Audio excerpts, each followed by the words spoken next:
Hi everyone. So I am back from England and this is a thank you video to Mommy and Daddy, the Happy Free Thinker, for putting me up and putting up with me for my trip. I really appreciated it. We had a great time. It really was like staying with family, and they did put up with me rather well.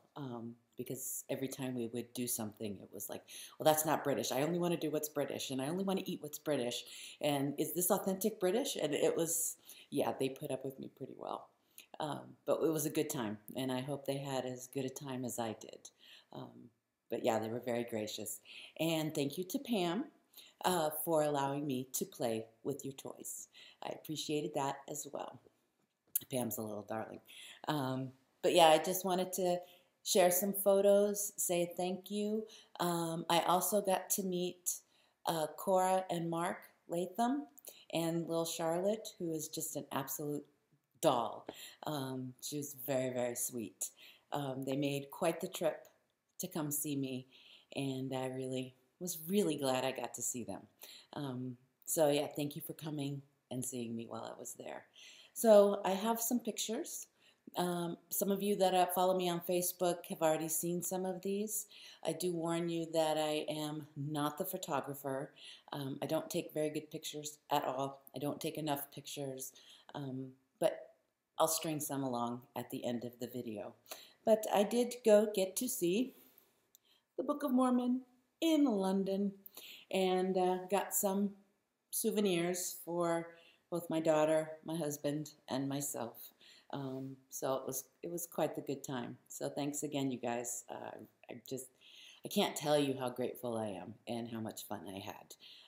And my husband is just getting bombarded with the Book of Mormon soundtrack. He actually is learning the words.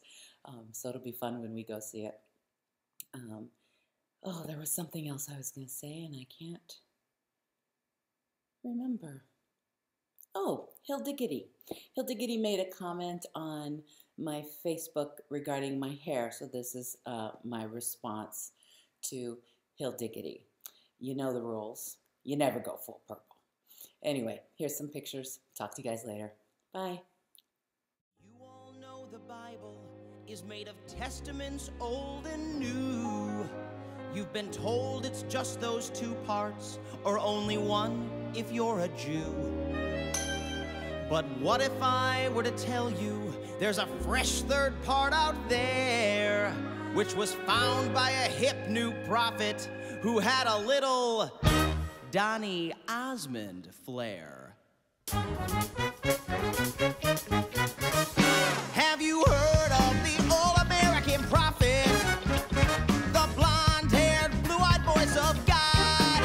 He didn't come from the Middle East like those other holy men. No, God's favorite prophet was all-American. I'm gonna take you back to biblical times, 1823. An American man named Joe living on a farm in the holy land of Rochester, New York. You mean the Mormon prophet Joseph Smith? That's right, that young man spoke to God. He spoke to God? And God said, Joe, people really need to know that the Bible isn't two parts. There's a part 3 to the Bible, Joe. And I, God, have anointed you to dig up this part 3 that is buried by a tree on the hill in your backyard. Wow, God says go to your backyard and start digging. That makes perfect sense. Joseph Smith went up on that hill and dug where he was told.